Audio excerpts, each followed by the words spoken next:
Football fans, picture this. You bet on your favorite player to score the first touchdown, and he throws an awesome block so his teammate can score instead. If this happens, BetMGM wants to give you another chance at the end zone. With BetMGM's second chance promotion, you'll get your stake back if your first touchdown scorer scores second instead. That's right, bet on any pro football player to score the first touchdown of the game. If you're right, you win. If your player scores second, you get your stake back in cash. Everyone knows the most exciting part of football is the score. With BetMGM's second chance promotion, you have a chance to keep the fun going after the first player crosses the goal line.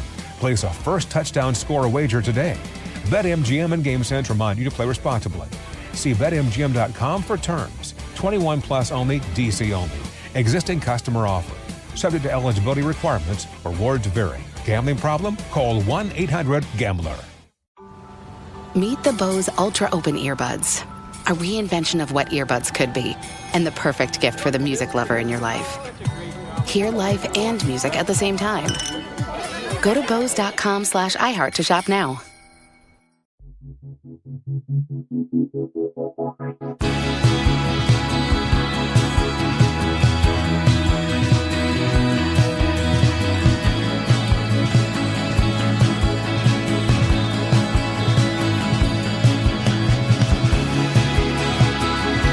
Listening to 100 Words or Less with Ray Harkins. What is happening, everybody? Welcome to this podcast in which we talk to people who have been greatly impacted by this awesome music, whether it's punk, hardcore, indie rock, metal, emo, in this case, post-rock, that is of the DIY variety, because there is something that is so, I would say intangible, but it is tangible. Something that we all have experienced and have been profoundly affected by, and it's irrevocably changed our lives. And I think that is why I personally feel so passionate about it. And that's why I know you, as a listener, feel compelled to listen to podcasts and consume as much art and media around this. But I'm thrilled today to bring a guest from the post-rock world. His name is Rory Friers. He plays in a band called And So I Watch You From Afar. And if you like anything Explosions in the Sky, Caspian, like all of that post-rock stuff, you absolutely will adore this band. I tripped across them, I don't know, probably like 6-7 years ago. I want to say it was a blog that mentioned them, but I've followed the band for quite some time. I've unfortunately never got to see them. I actually recorded this while they were on tour here in the United States with Caspian, because they are an Irish band. And, that's exotic. That's cool.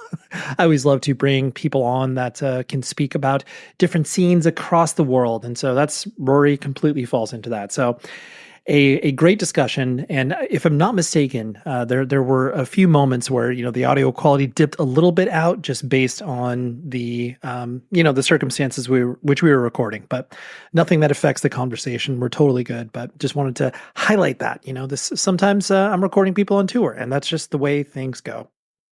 First and foremost, if you want to support the show for absolutely free, not impact your wallet in any way, shape, or form, you can first interact with the advertisers in the show. That is incredibly important to me. If you hear my voice throwing my weight behind a company, that means I wholeheartedly endorse it, and it's well worth your time investigating. So do that for one.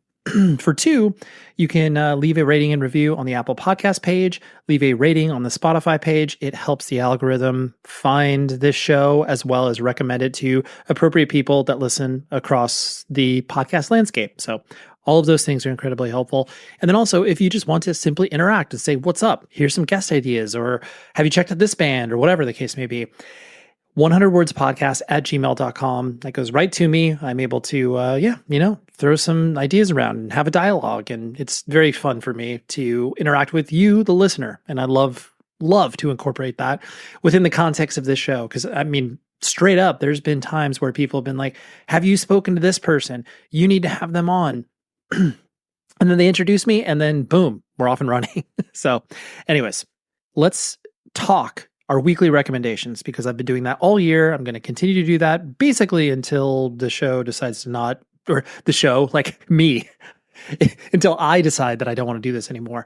But weekly recommendations. I will toss a link in the show notes where it's a Spotify playlist.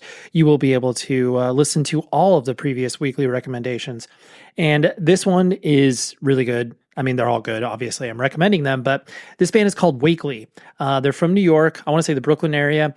They just released 2 new songs I guess they're going to collect them eventually into an EP. The 2 songs that are out now under the release called Rejoice, but I celebrate their entire catalog.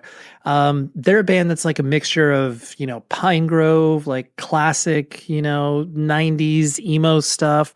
Really, really, really good. This, being completely transparent, got algorithmically delivered to me, said, hey, you should pay attention to this band. And I listened to it, and, it doesn't always stick, or I'm sure you've experienced this where you're like, oh, wow, that song's really good. I'll like save it in my library or whatever. I'll interact with it in some capacity. And then frankly, you forget about it. You're just like, I don't even remember that band's name. And then the song comes up again. And you're like, dude, this song's really good. And then you try to throw it in your library or a playlist or something. It's like, hey, you already have this music in there. And you're just like, dude, when did I even run across this? But anyways, Wakely is a band worth your attention. So check them out. Like I said, 2 new songs up, but listen to all their stuff. Rejoice is the name of the new release, as it were. So, and it's all self-release. The band is just, doing their own thing. And I love when I'm able to discover a band that is just, doing things on their own. Love to hear that. So anyways, let's talk to Rory from And So I Watch You From Afar right now.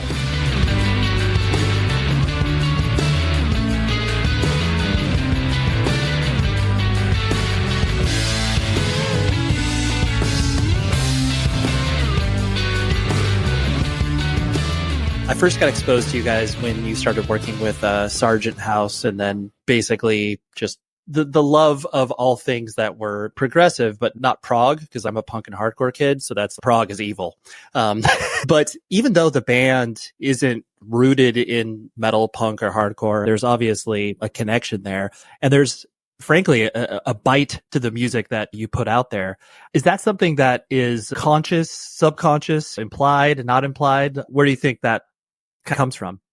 Starting the band, we're all punk rockers at heart. The bands prior to this band were all kind of punk bands, and growing up on the north coast of where we came from, it was a scene for noisy music, and the shows that I enjoyed being at and the shows that I enjoyed performing in our little community of people there was always a kind of like tension to it, and it was always like an expression of energy. And so when we first started and we'd started exploring the more like this instrumental and more kind of cinematic palette of stuff, I think that was fun for a short period of time, but very quickly we realized that we weren't going to be able to be in this band for very long unless it retained that energy we grew up with. And we were taking our cues from bands like Fugazi and Q and Not You and At the Drive-In, bands who made it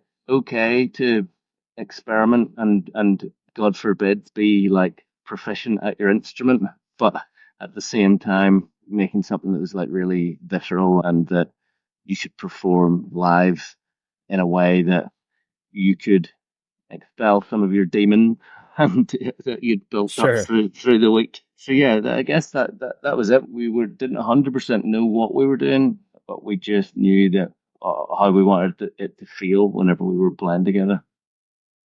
Yeah.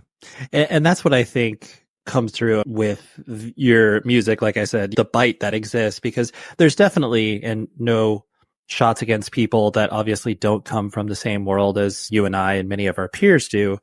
It is one of those things where it's like, you just recognize that it's almost like instinctual, where it's like, oh yeah, like you're heavy, but you're not heavy for like where it's like, it's just that little intangible quality. And you mentioned a band Q, Not You. That's like the prime example, where it's like raised in the DC Virginia suburbs, and they all came from that world. But then the music that they created was just like, oh, do you want to have like a dance party? Like, how about we do that? That's great. It's awesome. Yeah, totally. And that is funny. Like you talked about that heaviness. There's an intensity that doesn't necessarily have to be drawn from the metal world. And it's funny. I know what you mean, that intangible quality. We were just chatting about it on this tour with our touring mate. That's what where you're drawing that energy from can be like subtly from very different places.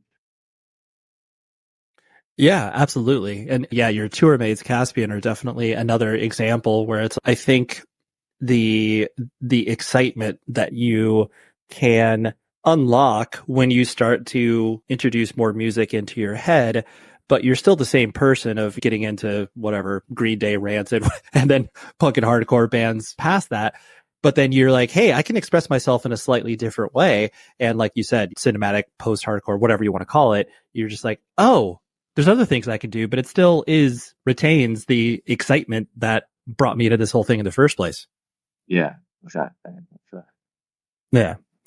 Kind of putting the focus on you as an individual. I know obviously you're from Ireland. The band waves the Irish flag high, so to speak. And I'm obviously in America, and I know you are as well, and have spent a lot of time here, but most dumb Americans just look at Ireland as, oh yeah, it's just a lot of green fields and sheep. I'm oversimplifying your whole country, but was that reflective of your experience, the kind of pastoral, rolling Irish countryside?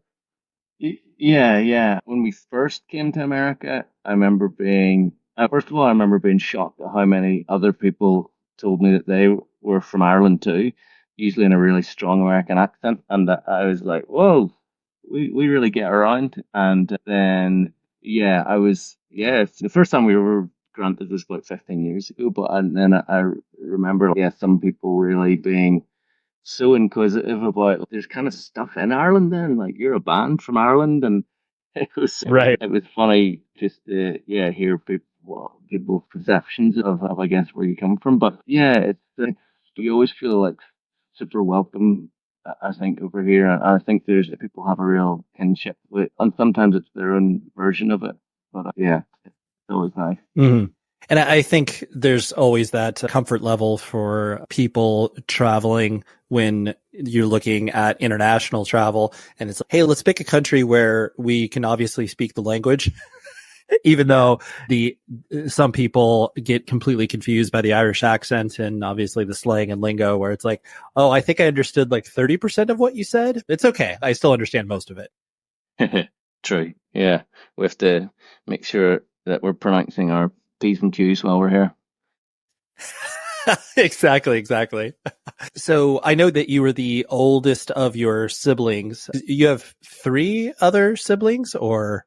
Two others. Yeah, I'm the eldest of 3. My little brother Ewan plays bass in the band, and we have a sister in the middle, and she runs an incredible bakery and coffee shop on the North Coast. Amazing. Because you were first on the scene, so to speak, did you feel like the older sibling relationship with their other siblings that you had it the hardest? Your parents were the hardest on you, and then your younger siblings got away with murder? I can definitely see traits in me of the older. I mean, I think like mum and dad were probably like more protective of me to a certain extent. So I definitely feel like I've got I'm a bit less easygoing than maybe the other guys. But mum and dad they were great. They were allowed us to do what we wanted, and we all grew up out in the countryside. So there was lots of just running around the fields and being feral children, essentially, which is lots of bumps and bruises and injuries, but allowed to explore and figure ourselves out. So yeah, very lucky in that respect. Yeah. So would you characterize your childhood and growing up that you were an outdoor kid? You were the one that was running around the fields, going down to the local watering hole or whatever? Exactly. Yeah, we lived right beside the beach as well.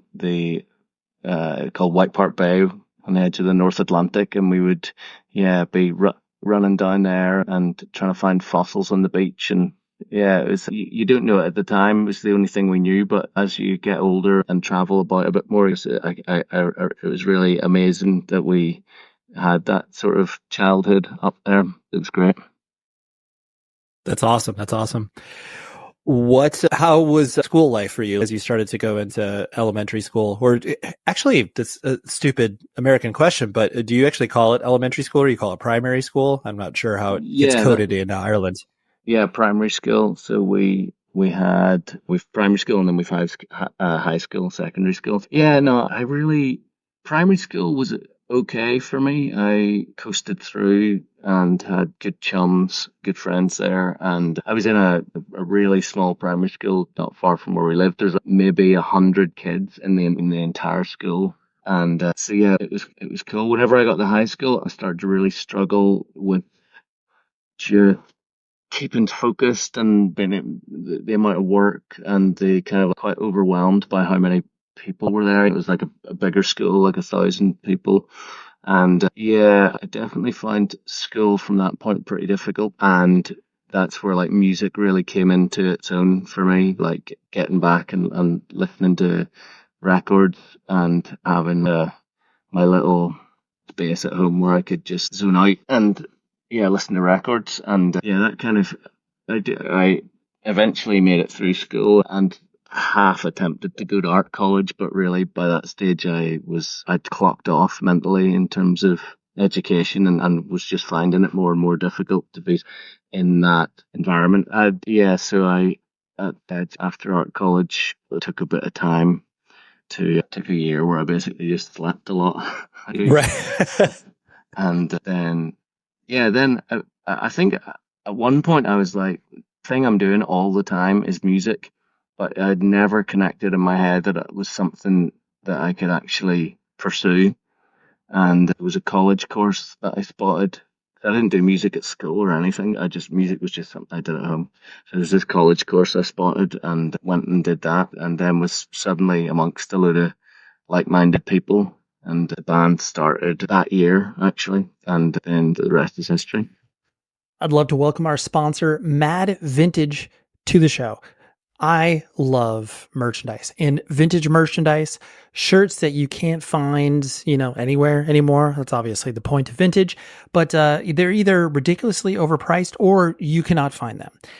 MaddVintage just threads that beautiful needle of curating a bunch of different collections within the context of punk and hardcore and metal, classic rock. Like I dare you to look at their site, which is MaddVintage.com, and not find at least 2 to 3 shirts that you're just like, I need this immediately in my life. They're an incredible company. It's a one-man operation. When I say company, one-man operation.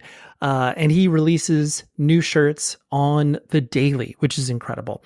He is also very, very interested in buying your collection. If you have some shirts that are just literally sitting in your closet and they're not getting worn, why don't you sell them to him to find a great home? Because, that's what merch should be done. Like, it should be worn, right? Please.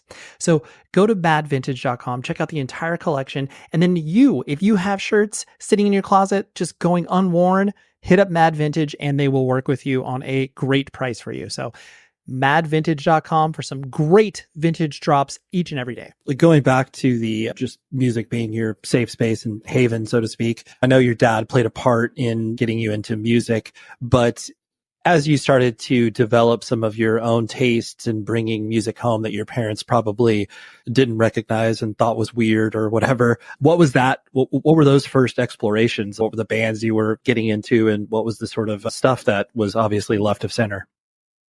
Yeah, grew up amongst loads of great music, a great record collection of my dad's and my mum's, and it was mostly traditional Irish music, 70s prog-rock music, King Crimson and Yes and Jethro Tull, bands like that. And then also, I suppose, the things that I were really drawn to were like Led Zeppelin and Cream and Jimi Hendrix, stuff like that. And then my first, I was quite lucky. We have another family who we're really close with and would have gone on holidays with.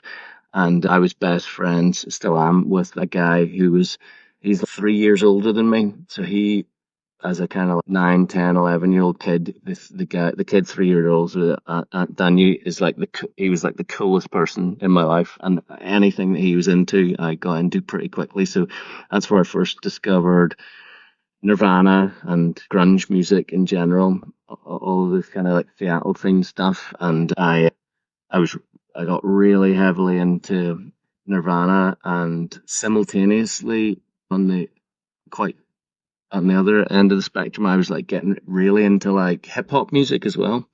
And so that's the cool thing. It's like whenever you're, 10 or 11 years old and completely isolated, this is not to sound super old, but this is pre-internet. So you're isolated on the North Coast.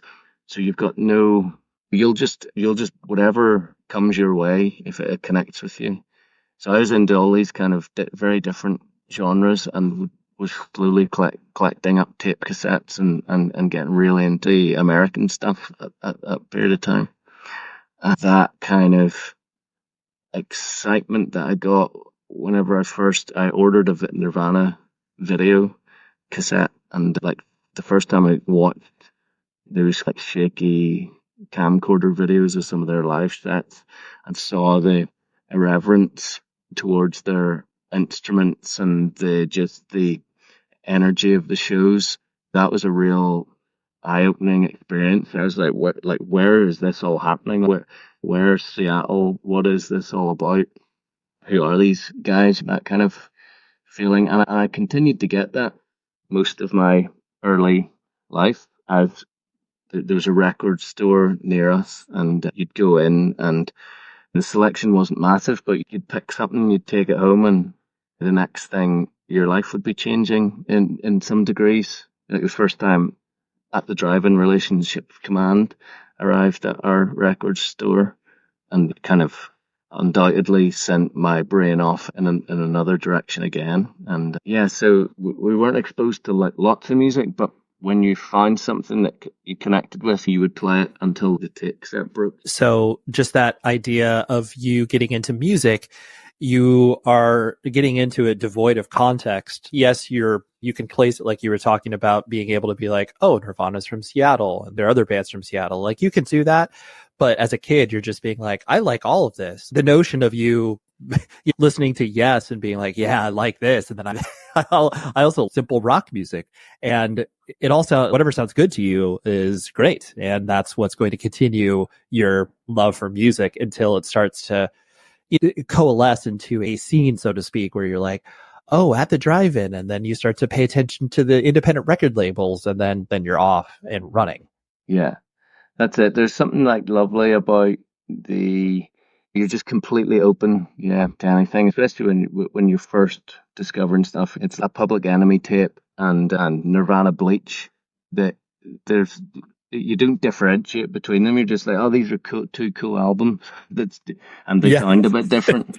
But you're very, I can't think what the word is, but you're not prejudiced against it. You're just completely open. It's brilliant. Yeah, absolutely. And because, especially as you start to attach your identity to the music that you listen to, which obviously happens to so many kids because that's a, built-in community, you then start to really have a strong opinion of, oh yes, this isn't hardcore, so I can't listen to it. Or, oh, this has melody, this is trash. And it's like, you don't need to do that for a couple of years like most kids do, because your identity, you're like, I am this person. It's attached to my music, and that's all. 100%, yeah. And I've been through a few different identities, as I'm sure we all have. But then you come then you cut it. Then you come out of it, and then everything's good again. Right. So speaking of those identities, what were those phases of this is the only thing that I'm listening to, so to speak, or genre or band, even for that matter? Yeah, so I would have been completely into noisy, I like flannel shirt wearing, scruffy long hair, jeans. I was like a little grunger for a while. Yep. And then that kind of morphed into, I really got into like more hardcore punk stuff, which then, eventually led to me being like really into Slayer and like that kind of really fast hardcore punk stuff, verging on metal-y stuff. And I was definitely, like you said, if there was any melody in anything, it was just like, get that off. Totally. It's like, what, he's singing in that, but nah, it's not for me. They're absolute sellouts, right? Yeah, exactly. But then, yeah, I'm trying to think of the actual chronology of this, but at some point in time, again, through my friend who's that bit older than me, I started getting really into groups like Public Enemy and Cypress Hill even, and those kind of the whole world of hip hop, and that then indirectly had me discover vinyl and collecting vinyl, which then was another whole section of my life where I started socializing. I was skateboarding and socializing in a little town near me, and in that town there was skateboarders and surfers, and there was people who were collecting vinyl and DJing at this like little pub nearby, and I was being exposed to all this incredible music and origins of hip hop music, and then even in jazz, this very eclectic sort of, and that was a big transition moment for me, where I went from this kind of angry hardcore skater kid into finding these people who had these big eclectic collections of music that they'd been found all over the world through the years, and the sort of reverence that they paid those collections and the importance that they put on these tracks and these albums that they'd discovered or that they'd traveled to New York and brought back home. That really affected me, and I became really involved in that kind of thing for a while. And I think that those two worlds are then where the band came from, the sound of the band. It was like that feeling of wanting to express something in an urgent, loud way, but also I like being allowed to experiment and not be too stuck in one genre, and for it to be cool to play your instrument, that you don't have to, you can, yeah. So I guess all was kind of mashed together is where I got how I wanted to play my guitar. Yeah. And I want to pick on that statement just because you've said it twice now. And I agree with the sentiment of the idea of being proficient at your instrument, because there definitely is, as you've illustrated, there are two schools of thought where it's being just guitar masturbatory. Oh my gosh, I'm going to be like Steve Vai, whatever, like all of these. That you have that camp, and then you have the camp of people like that come from the punk and hardcore scene where it's just, yeah, 3 chords, that's obviously all you really need. It's not about the execution. It's really maybe about the energy, passion, like somewhat of the technique. You feeling the license to be like, all right, I still like this music, but I want to actually be good at my instrument. What did you feel like that thought unlocked in your head that you felt drawn towards? Like quite late on, it's definitely probably my early 20s even, and I think I realized that there's a difference between being somebody who studied every scale and has the dexterity of like your Steve Vai, but then there's also, you can express yourself in a more complicated way that is coming from somewhere that is really just an extension of the energy you're wanting to put into the song, and that simultaneously I was starting to discover effects pedal, and I was just starting to get really really falling in love with making strange sounds and making really angular stuff and very dense sounds, but also playing my guitar fast and really bending the string and all these things that I had attached to it being like, oh no, that's for the super proggy guys. Like, it actually it was a completely different thing. It was, and yeah, I think I referenced the Relationship with Command as an album. That was definitely connected those dots to a certain extent. I was like, yeah, these guys are. I saw a video of them playing live as well, and it was like, okay, yeah, that's all the things I love in one thing. That looks like a show that we play in the little bar where we grew up. That's the sort of energy that we want. But it also like musically exploring somewhere. They're not just providing like the cookie cutter soundtrack of a show. They're expressing something completely new and different. And I don't even get the impression, like the guitarists I love, I don't ever get the impression that they're even on paper amazing guitarists. It's like they just have found their own shape and their own way around an instrument, and it just happens to be a guitar that is the instrument that's on hand that allows you to quickly express an energy of a song. That's what it feels like to me, anyway.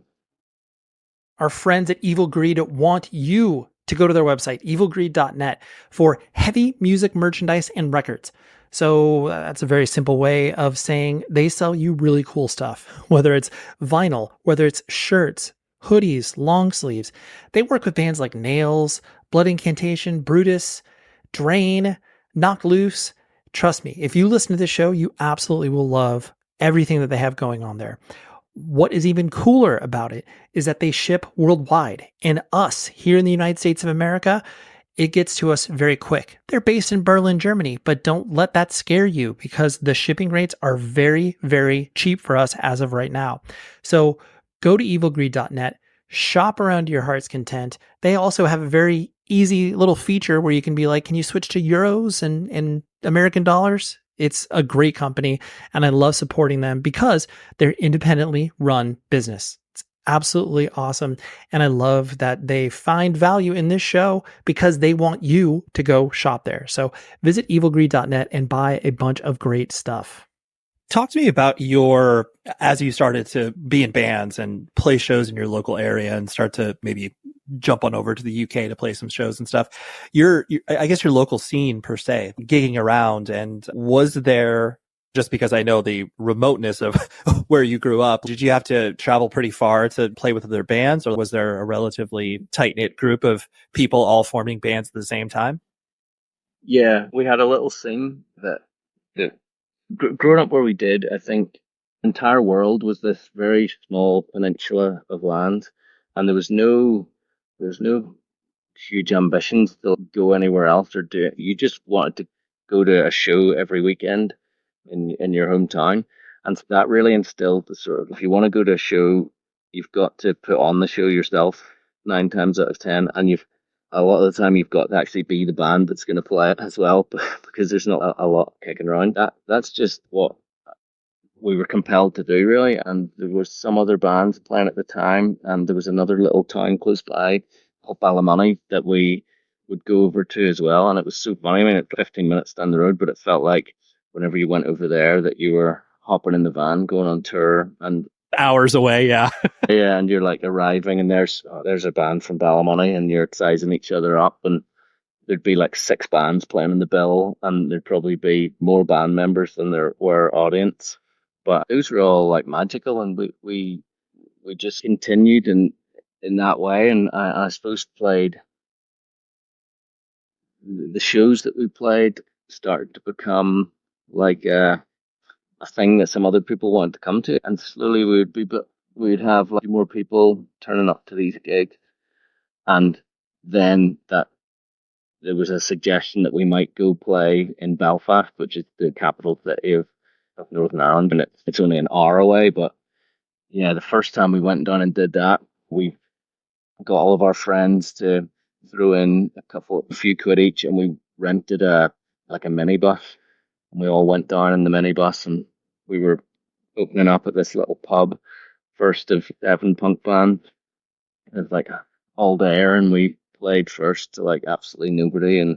But I mean, at that point, it was like we may as well have been the Rolling Stones on their tour bus. It was like the most amazing feeling to go and Totally. be completely out of your element.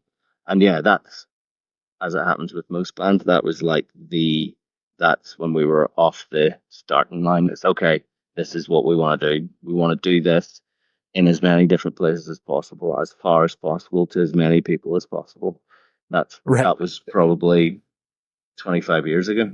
I just like the idea of we want more of this, whatever that means. Like we don't know what that means, but we just want more of this. Yeah, totally. And there's no sense of, oh, you can't because you don't know how. It was just like, yeah, we'll just do it. Yeah. We're not going to ask permission. We're just going to try to figure this out. Yeah. Yeah. What were some of the like bands that came from different places and played semi larger shows in your area where it was like, oh wow, I can't believe Funeral for a Friend came up here? Like, were there some of these early shows that really broke your head open from a non-local perspective? So locally, where we were from, like really, there was some stuff came into town before I was old enough to go to any shows. So I knew that the shows were happening, but I wasn't able to get in. And it's like hardcore bands from England, mostly. The band called Stomping Ground, I remember them playing. Oh, yeah. Dude, they were, yeah, I worked at Century Media Records for about 10 years, and they put out records on there. And that was always such a curious band to me because it was like, no one in America knew who the hell they were. But then it was like, they just did well in certain pockets in Europe. So I don't know. You just mentioning that band's name just brought me back like 15 years. We used to see their name on posters around town. I guess there was a band called Descent from Portrush, and who were part of the kind of surf thing, but they were a good bit older than us, and they were a proper hardcore punk band. And they were one of the first bands that I ever heard who would be like jumping in a van and going out and doing a UK tour. And they, I think, played with Stomping Ground and became quite close to them. And so they had them over in Portrush a few times. That was always exciting. I wasn't able to go to the shows, but it was exciting just to see posters around the town of a band not from here. And then in terms of when I was starting to go to shows myself, really, people come to Belfast now, but growing up, not a lot of people came over. This is 1998 was whenever the Good Friday Agreement was signed, and that's when technically bringing to an end violence in Northern Ireland. So it still took a while for people. Lots of bands didn't come over, and a lot of bands still will just go to Dublin and not come up to Belfast. Saying that though, yeah, once I moved to Belfast, which is whenever I was about 21, maybe 22. Mm-hmm. Then yeah, I was starting to be exposed to like loads more live shows. There was bands in Belfast who were like absolutely blew my mind and who were doing incredible music. Bands like a band called Killing Spree, a band called We Are Knives, Tracer AMC. Yeah, there was a whole scene of guys who were a bit older than us, maybe 4 or 5 years older than us, who were those are the shows that really ignited them and even more energy in me. And where our ambition was to like support these guys and be on the same bills as them, which we ended up doing. And yeah, that then turned into a really incredible music scene in Belfast from about 2008 to about 2012 or something. There was 5 or 6 or 7 local shows on every night, and they were always packed, and it was wild. It was a crazy time to be coming of age in a band. Really amazing. That's really cool because I know that, especially from punk and hardcore scene, the DIY stuff, like it's so hard to articulate the excitement of particular local scenes, especially if the band's never put out records and tour internationally or even tour across their own country. And it's like you literally just mentioning all those bands' names. I'm like a total nerd for all this stuff. And I'm like, I've never heard of one of those bands. And that just goes to show how exciting all this stuff can be, especially when you're having so much activity in the city. And it's just like, oh yeah, no one knows about these bands except for people that were in Belfast at this particular time. And that's totally fine. And that's okay because now we've all grown up and are doing all these other things. Yeah. It's incredible, like historically, the amount of times that must have happened and will continue to happen, where there's the microcosms that like grow and explode and disappear, and they're just moments in time. But yeah, we feel really fortunate to have we're right in the center of all that, and we put on festival that would, for the theme that we would have everybody playing at, and we ended up playing to like a couple of thousand people maybe in a venue, which incredible. When we started the band, we're a weird band. We're still a weird band, and so your ambitions or your expectations are never telling you that you're going to play to more than 100 people, and so to get a kind of be part of that music scene and get to play some of those shows when the band was still in their early day was really incredible. This episode is brought to you by The Way of the Vegan Meathead, which is an amazing book that is now available as an audiobook. Daniel Austin is the author, and if you want to go to the website to order the book immediately, daniel-austin.com, but I will give you the reasons why. First of all, I don't care if you're vegan, vegetarian, whatever it is. If you're looking to pack on plant-based protein and figure out ways to incorporate workouts within your life, this book is it's incredible. I bought the actual physical copy many years ago, and the fact that it's an audiobook, it just makes it that much easier to consume. So please go to daniel-austin.com and find out all the information that you need to purchase, whether it's the physical book or the audiobook. I love what it is that he is doing. And I mean, the dude knows what he's talking about. He's been vegan for 20 years and he is a professional strong dude. He does a lot of, weightlifting competitions. And so he knows what he's talking about. This isn't just some person that's being like, oh, cool, I'm vegan and I lift weights. It's like, no, he's lived it. So again, danielaustin.com or daniel-austin.com. And the name of the book is The Way of the Vegan Meathead, Eating for Strength. And you can find it on all major audiobook platforms or directly from his website. Thank you, Daniel. On that tip, like you guys being a weird band, I would have said it if you did say it already, but the idea of touring, like clearly you've done your fair share of touring internationally in your own country, in Europe, et cetera, et cetera. I'm sure there were, as you first started to get out there from a touring perspective, bands have to be deliberate about their choices if they're given choices to tour with bands. You guys have to add another layer of, okay, will their audience really embrace the weirdness, or will they think that we are just like weird and hate us and throw beer cans at us or whatever? What were some of those learning experiences as you started to go out with different bands and play in front of different audiences that may or may not have been receptive to what the weird that you guys were bringing? Yeah, I think all like the first few years of the band playing anywhere else than our hometown or in Belfast was categorized by, I think we had, how do you word it? We didn't have a chip on our shoulder, but we felt like an underdog. We felt really, we are a weird band, but we really love what we did and what we do. We really believe in the show, and we meant it wholeheartedly, and we still do. It's not a sort of cynical put on thing. It's like we're playing music that like really means a lot to us, and it is weird, but I suppose we would always go out and play those shows as if it was like life or death, and we'd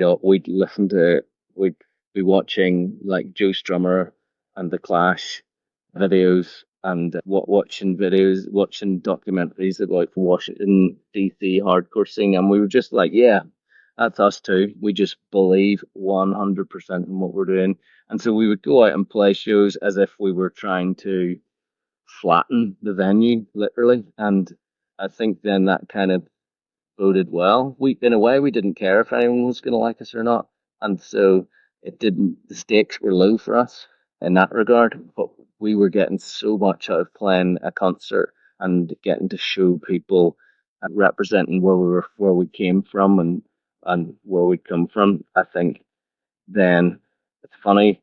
I think people can just spot that instinctively, that it's not. They might think it's weird music, but they're saying it's weird. Well, these guys really care about it, and that instantly does something where it helps connect it with people when you're just in something sincerely. Yeah. No, you saying that idea of just the presentation of it and being like, oh, it's weird and off what I normally expect at a rock show or a loud music show or whatever. But I do completely identify with what you're saying, where it's, especially as you start to broaden your musical palette, the idea of instrumental bands where it's pre-Explosions in the Sky. It was one of those things where so many people were just like, I don't know. Should I like this? Maybe I shouldn't. I don't know. But the sincerity and the way that people approached that style of music were just made it more normal because it was like, oh yeah, like you mean this is just a different way to express it. And it's beautiful. Yeah, totally. I think, yeah. Like this is just a random thought, but I distinctly remember for myself, like there was, I don't know if you're familiar with that band Tristeza. They're from San Diego, and it's the dude named Jimmy Lavelle who went on to play in like the Postal Service, but then also played in like the Locust and the Album Leaf. Anyways, Tristeza, where it was like, because he had this connection to the hardcore scene, it was like he put out this just like beautiful instrumental record, and I felt like I had the quote unquote right to listen to it because I was like, oh, it's a dude from hardcore. I'll check this out. And I loved it. And it was like 2021 where it started to unlock in my brain. And I know many other people have those certain experiences like you did without the drive-in, where it was like, oh, okay. Like now I can really think about music in a different way. And I'm now open to more experiences. Yeah, it's funny how that happens. Sometimes it takes you to be, your gaze just to be guided to somewhere else, and someone to give it a little endorsement for you to go, okay, and you pay attention to it for a second, and then lo and behold, underneath the rock is something that you didn't know that you loved, and it's there. I'm also interested in the fact that once the band started to get going and you started to release records and start to have the business side of things start to be a consideration, and the same thing for you can also be attached to all the scoring that you've done and all of the collision of art and commerce. How have you navigated that? Is that something that you enjoy, the business aspect? You obviously enjoy the creation maybe more, but was that something you were comfortable with, or did you have to learn to warm up to the idea? Yeah, probably had to learn to warm up to it. There's a lot of stuff that comes along with being in a band that you have, no concept of prior to doing it. I mean, we're all just wanting to play a show essentially, and then the next thing you're figuring out how to pay road tax on a shit van that you bought from a police officer, and you're just having to figure out these things as you go. I think, whenever doing a lot of that stuff in the early days, really, it made me feel like, after my whole school experience, doing things like that helped me feel like, I am my own person. I am doing things here, and I'm interacting with real life, and I'm figuring out how to do tax returns, and I'm engaging.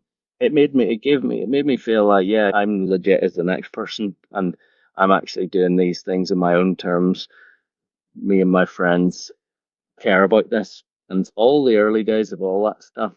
I think I did enjoy it to a certain extent, and the novelty certainly wears off in terms of the non-creative side of things, but it's something that we've got a good setup now in the band, and everybody has their sort of roles, and we've got great people that we work with as well.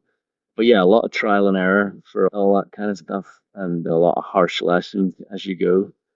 But then it's, as you said, it's like really set me up to be more equipped for now some of the other work that I'm doing outside of the band. Spooky season, so that means Rockabilia is your place to go to buy all rad limited edition merch from bands. Like right now, they have Twisted, the insane clown posse side project thing. But all jokes aside, they have amazing merch that they stock year round, and also they do these limited edition collabs. Like they did one, I want to say a week or two ago with Ghost, the metal band, where there was like, here's a rad lunchbox. They traffic in officially licensed merch, and here's a promo code, 100 words or less, 10% off your entire order. Go check out their website. You will just probably drown in all of the options there. Drown in a good way. I'm not saying that this, drowning in merch is a bad thing, because let's be honest, I drown in merch every single day. Rockabilia is independently owned and operated. The bands get paid because it's all officially licensed, and you, the consumer, get high quality merch shipped directly to you. Lickety split. It's based in the Midwest here in the United States of America, so that means it gets to you wherever you're at very quick. So support rockabilia.com. Use the promo code 100 words or less to let them know that this show sent you, and then everybody wins, including you, because you got rad merch. So rockabilia.com and have fun shopping. The touring aspect, because probably the experience that I know most people have when they start to get out there. It's obviously nothing but excitement. Like everything you're doing is new.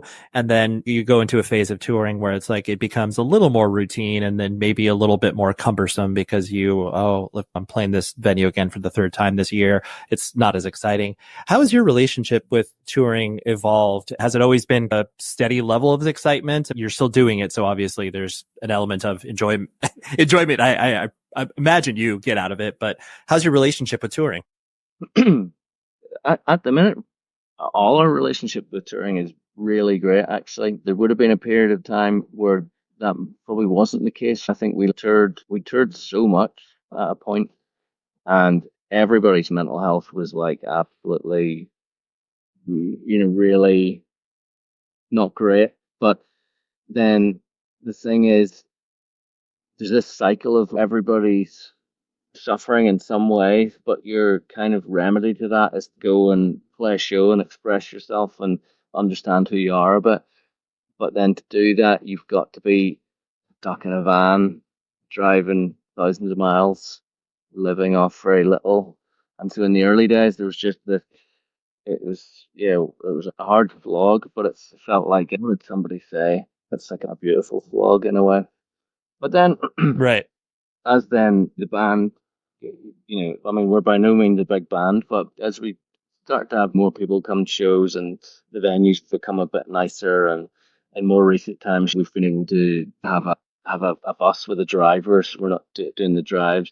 It's become less arduous, and we're all, none of us are spring chickens either. So I think we've learned a lot, I think, about each other, and we've learned a lot about looking after one another and keeping an eye on where everybody's head's at, and we've balanced the sort of needs of all four members of the band, and probably done less touring over the past 10 years, certainly, than we did in the first 10. And I think we're trying to make sure that tour is just something we do that's really meaningful and fun and well considered, and not just that kind of reckless, we've just got to be out there kind of mentality. And because of that, and because of COVID as well, I think, let's take this tour for example, the 3-week run of North America, and this has just been like a joy from start to finish. Obviously, we're all a bit tired and groggy at times. It sort of feels like what a privilege to be in this country with this band that we're with, traveling in the way we are, playing the sorts of shows that we have always dreamed of playing, and we're trying to be really mindful and appreciative of just how incredible that is. Yeah, no, I like that. It's as you're describing it, it's just like the simple way to say it is just like, oh yeah, we're adults now and we like have perspective of how to take care of each other. It's just like all these simple things where it's when you're in your 20s, you're just operating off of pure instinct and selfishness. And then it's only a little bit later where you're just like, oh, maybe I need to treat our bassists differently because they're more of an introvert than an extrovert or whatever. It's all part of the learning process. 100%, yeah. And learning about each other and learning about yourself, it handed out some of the biggest lessons, to me, and taught me so much about who I am and what I need, and the things that distress me and the behaviors that I can't deal with, and things that are around me, and protecting yourself with stuff. But then the next phase of that is, okay, now you've got to communicate those feelings to other people so that they understand as well. And it's a good schooling. There's two last things I want to hit on. One of them being your life as far as like outside of the band in regards to scoring and being able to attach music to visuals, which is something that most instrumental bands immediately get pegged onto. Like there's no shots against this person or band. And this is just me saying this because I actually like his music, but like the lights in motion, it's this dude, I think he's from Sweden or whatever. But anyways, the reason I bring him up is because like his music from like the jump has been like, oh, you got to put this in every movie or movie trailer ever. Anyways, the reason I bring all that up is because for you, when you started to put music to visuals, did you feel, I guess, a challenge? Was it one of those things like, I have to think about the way this music interacts with these visuals in a much different way than I would obviously writing a song for a band. And was that like a big learning curve for you, or did you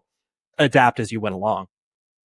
It was huge learning curve and very much say yes and then learn how to do it afterwards mentality, which I've always had. And yeah, I really love it. But yeah, have had some big lessons as I've gone, and you really understanding that you're a supporting role to another person's vision, and it's great. It's a great sort of lesson in leaving your ego at the door. You might think you're not trying to write like a cool piece of music and have everyone pat your back and say, "Oh, I love that piece of music you wrote." It has to work. It has to do and meet the vision of another group of people. And the collaborative aspect of that I find really good fun and challenging. And the sort of the technicality of putting together a score and tempo mapping these large sessions that, to hit particular emotional beats and figure it out a bit more like a puzzle in a way. Like, how do you get from here to here whilst making people feel this particular thing? And yeah, at times it's been a real challenge. At times, some of the scores have come together really fast, but ultimately, it's amazing to be part of a smaller cog in a way bigger machine, and not to be, as with the band, not to be just leading from the front, and all deadlines are set by you and can be moved by you. And whenever you're doing something for a film, for example, you need to like get in line and play your role and be part of the bigger beast, which I really like. Yeah, I really like that idea of what you said, just removing the ego, even though on one hand, I think people can, it's like, oh, John Williams and Hans Zimmer and Clint Mansell, like or Clint Mansell, there are people you can point to, but it's like, for the most part, that it is a nameless individual, but if that individual did not create that particular music for that particular scene, it would be almost meaningless. And so I just love that idea of being able to balance what you're doing with the band with the idea of, oh yeah, like, I'm not important. I am important, but I'm not important. Yeah, totally. Yeah, and that's a really nice place to be. Because the creative weight isn't entirely on your shoulders. You're taking your cue and lead from someone else, and you're helping bring their vision into reality. And that's really satisfying to do that for somebody when it works. Yeah, absolutely. And I'm going to put you on the spot a little on this last one. And there's no right or wrong answer. This is obviously just your own personal opinion. So actually going back to the very start of the conversation when I was making fun of prog rock, as it were, that's a genre that I personally have always, with the exception of certain bands, whether it's certain Rush songs or whatever, that I have enjoyed. But for the most part, I am just like, hard pass. Like, I've never found a way in, never really liked it, but I know there's value in it, and I know there's a passionate fan base for it. If you were to point a person like me, that obviously doesn't have to specifically be me, but a person like me who's just written off that genre, what are some records that you would point to, or even bands that you would point to be like, all right, go down this road, and then if the medicine doesn't take, that's fine, but I think this is a good place to start. Too dissimilar from you in this realm. Okay, I love it. Yeah, I would say like really, I don't know how to describe it, but really high fidelity, proggy, modern prog it's way beyond me, and it wouldn't be something I'd listen to. Sure. And I thought so much of it is incredible, the proficiency and some of the sonics, but it's not quite me. The prog music that I love and that I grew up on, my dad's record collection, it's probably stuff that you already have listened to, but Court of the Crimson King by King Crimson that's a bunch of dudes doing something incredible in a moment of time, and that's about as proggy as I get, I think. But I would go to, if you haven't listened to that record, that's an absolute monster. So good. Okay, no, I appreciate that, and I also appreciate the fact that it's like, because honestly, from the reason I asked that question is because almost every single person that's like ever spoken to you or the band has been like, oh, prog. And so I was like, all right, this dude's a prog head, but I appreciate the fact that you're like, most of it I don't necessarily care for, but like this, what you define as that. But I think that's important because it is a genre that is often misunderstood and people don't even know where to begin. But yeah, I, being completely honest, like very aware of King Crimson, but have never, ever listened to it just because I'm like, I don't think this is for me. But taking from your perspective, taking that point of view, that's going to make it more meaningful to me to actually listen to it. So you've accomplished a goal, whether you meant to or not, Rory. I love it. Nice. Okay, that's good. Yeah. Listen to King Crimson. I want you to email me though and tell me what you thought of it. I absolutely will take that assignment. I know in these like discussions, people say a lot of things. They're like, oh, yeah, I'll talk to you later. It's obviously I'll never talk to you again, but I legitimately am going to take this up and I'm going to punish you on the side to be like, yeah.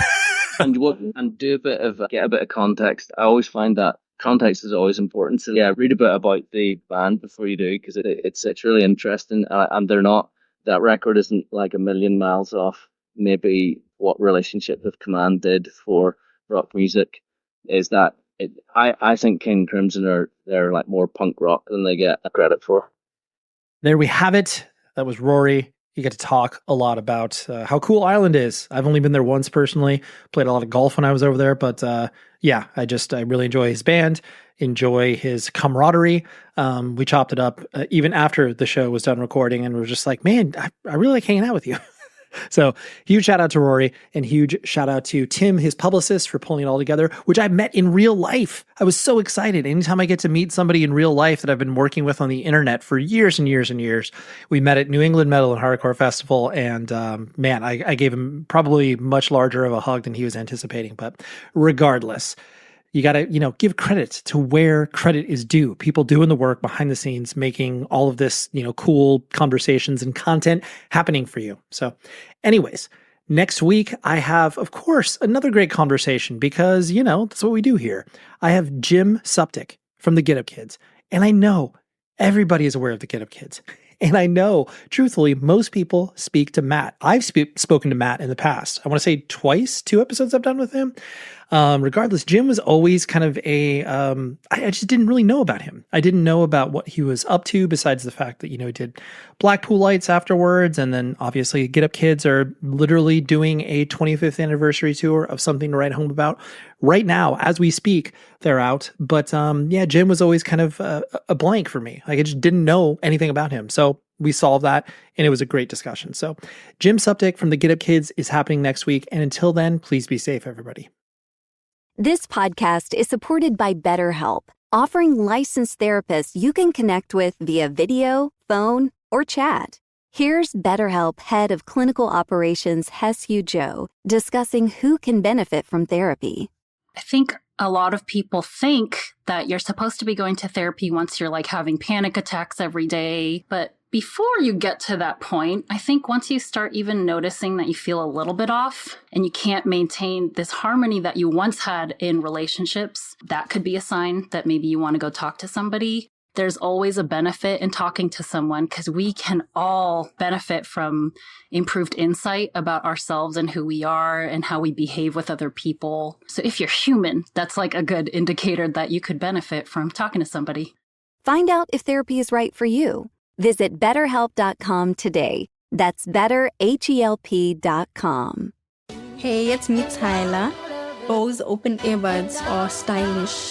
The color, the way it looks almost like an earring, so I feel like it could go with anything. My style is very fun. I feel like I always look like I'm on holiday. I just really like playing around with it and tying it to the music. So yeah, I really feel like the music I'm making right now feels like a holiday, so I want to look like it too. Check out Bose.com for more. It is Ryan Seacrest here. There was a recent social media trend which consisted of flying on a plane with no music, no movies, no entertainment. But a better trend would be going to ChumbaCasino.com. It's like having a mini social casino in your pocket. Chumba Casino has over 100 online casino-style games, all absolutely free. It's the most fun you can have online and on a plane. So grab your free welcome bonus now at ChumbaCasino.com. Sponsored by Chumba Casino. No purchase necessary. VGW Group. Void where prohibited by law. 18 plus terms and... High Five Casino. High Five Casino is a social casino with real prizes and big Vegas hits at highfivecasino.com. The hottest games right from Vegas, and all winnings go straight to your bank account. Hundreds of exclusive games, free daily rewards, and come back to get free coins every 4 hours. Only at highfivecasino.com. High Five Casino is a social casino. No purchase necessary. Void where prohibited. Play responsibly. Terms and conditions apply. See website for details at high5casino.com. High Five Casino. Your teen requested a ride, but this time not from you. It's through their Uber teen account. You drive your teenager around, a lot, to their friend Jacob's house, their other friend Jake's house, to James's, to Jaden's, to Jalen's, to... Mom? This is Jake's house, not Jacob's. Now with an Uber teen account, your teen can request a ride under your supervision. They'll ride with a highly rated driver, and with live trip tracking, you'll follow along the whole ride to their friends' houses that all sound the same. Add your teen to your Uber account today. See app for details. Bye, Mom.